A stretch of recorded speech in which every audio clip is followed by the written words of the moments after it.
Hi, నేను Ganesh and మీరు చూస్తున్నారు సాఫ్ట్వేర్ డూడ్. ఈరోజు topic of discussion data engineering.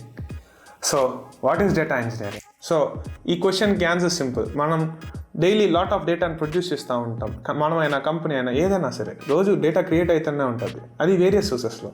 ఇలాంటి వేరియస్ సోర్సెస్ నుంచి డేటా కలెక్ట్ చేసి దాన్ని బిజినెస్ యూస్ కేసు తగ్గట్టు ట్రాన్స్ఫార్మ్ చేసి వాళ్ళు అనుకునే ప్లేస్లో స్టోర్ చేస్తాం. దీన్ని షార్ట్ ETL అంటారు.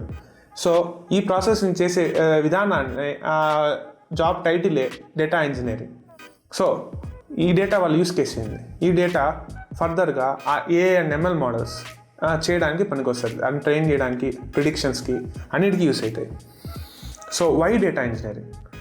ఈ ETL ప్రాసెస్ అనేది ఎవరైనా చేయగలుగుతారు, బట్ దీనికి ఒక స్పెసిఫిక్ స్కిల్ సెట్ కావాలి. First point. సెకండ్ పాయింట్ ఏంటంటే ఈ డేటా చిన్నదైతే పర్లేదు, ఈ డేటా మ్యాసివ్ అమౌంట్స్ ఉంటుంది, and billions and trillions. So specific skill set and dedicated job దీనికి ఉండడం చాలా అవసరం. So companies can create quality data. So వాళ్ళ AI అండ్ ML ఆల్గారిథమ్స్ కరెక్ట్గా ఉంటుంది. గార్బేజ్ డేటా ఇస్తే గార్బేజ్ వాల్యూ ప్రొడ్యూస్ చేస్తాయి ఈ AI and ML algorithms. And predictions కూడా అంతే.